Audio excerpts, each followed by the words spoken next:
The flutter of bats, the clap of thunder, the thud of earth upon a freshly dug grave. These are the sights and sounds of terror.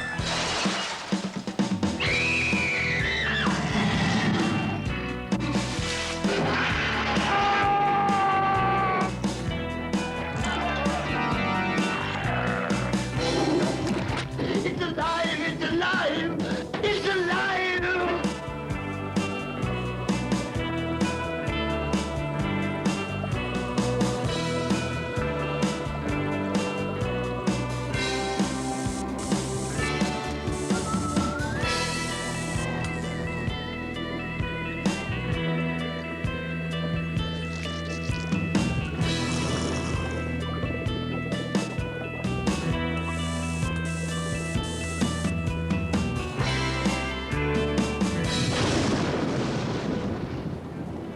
Dracula, Frankenstein, the Wolfman, Dr. Jekyll, and Mr. Hyde. For as long as we have been afraid of the dark, we have filled it with monsters. They have inspired countless books and plays, what some would call works of fiction. Yet it has only been in the past 100 years, through the miracle of motion pictures, that mankind has given a face to its fear. Ironically, it was Thomas Edison, one of the men responsible for inventing the movies, who created the screen's first genuine movie monster. Even before movies could talk, audiences had learned how to scream. Based on Mary Shelley's 19th century novel about a medical student who creates a living corpse, Frankenstein frightened early cinema audiences out of their seats.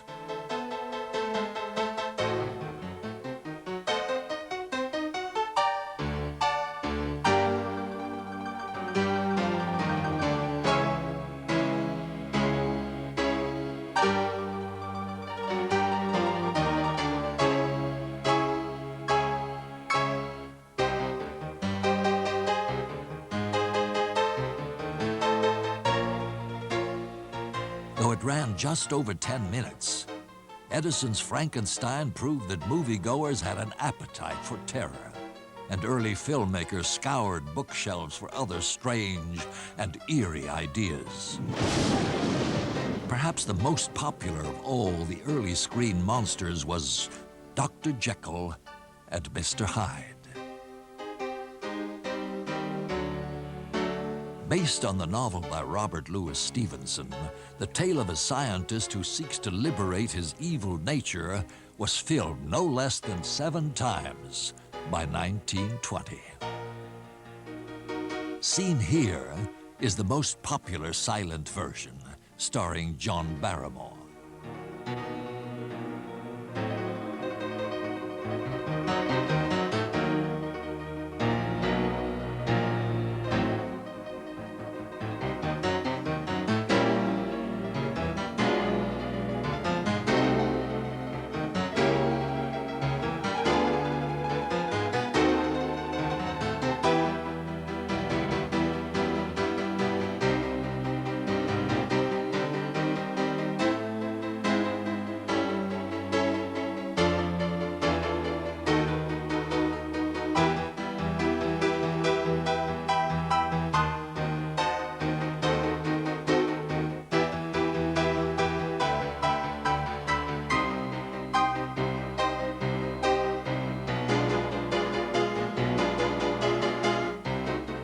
Famous for his dashing good looks and classic profile, Barrymore donned a skull cap, false teeth, and artificial fingers in order to transform kindly Dr. Jekyll into the personification of evil.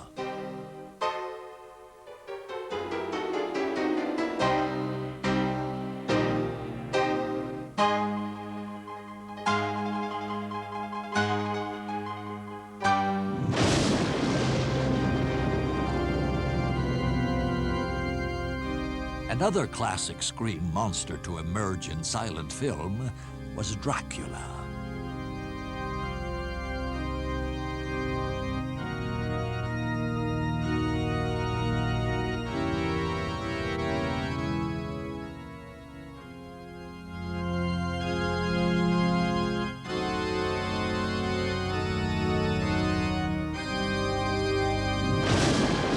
Produced in Germany in 1922, Nosferatu offered this thinly veiled version of Bram Stoker's blood-sucking Count.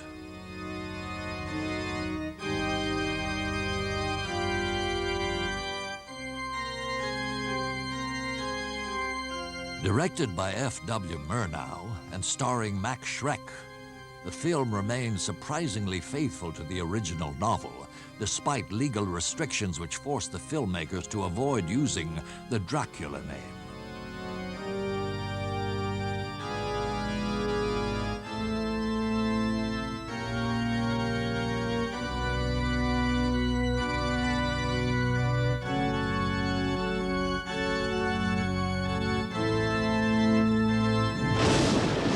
More rodent than Romeo, Shrek's screen vampire offered a disturbing characterization, devoid of humanity or pathos.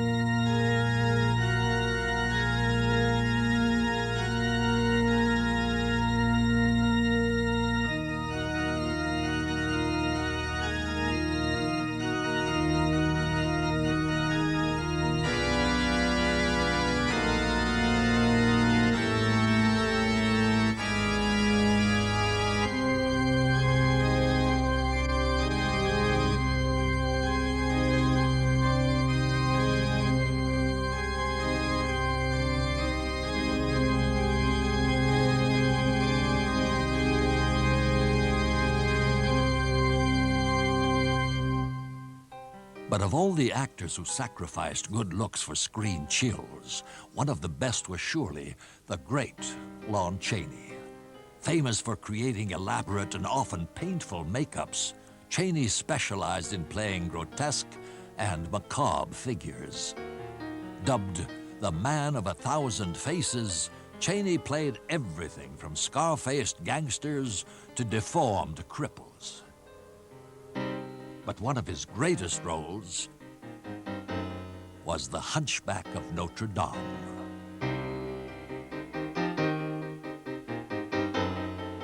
Released by Universal Pictures in 1923, The Hunchback of Notre Dame featured lavish production values and a cast of thousands.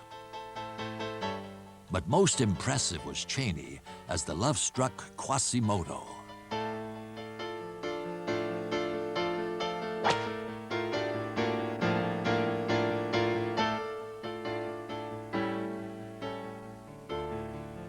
Although leather harnesses restricted his movement and he sweated beneath pounds of makeup, Chaney imbued his deformed bell ringer with a complexity of character not seen in earlier screen monsters.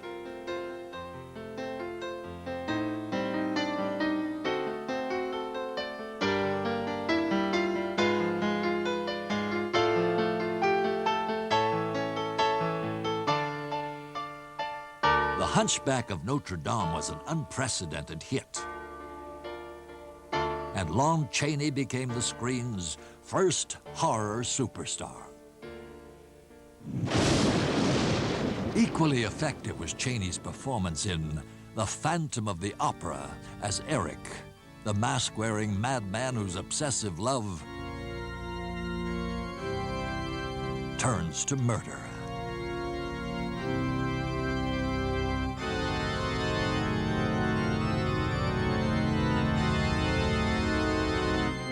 Chaney's famous unmasking scene created one of the great screen moments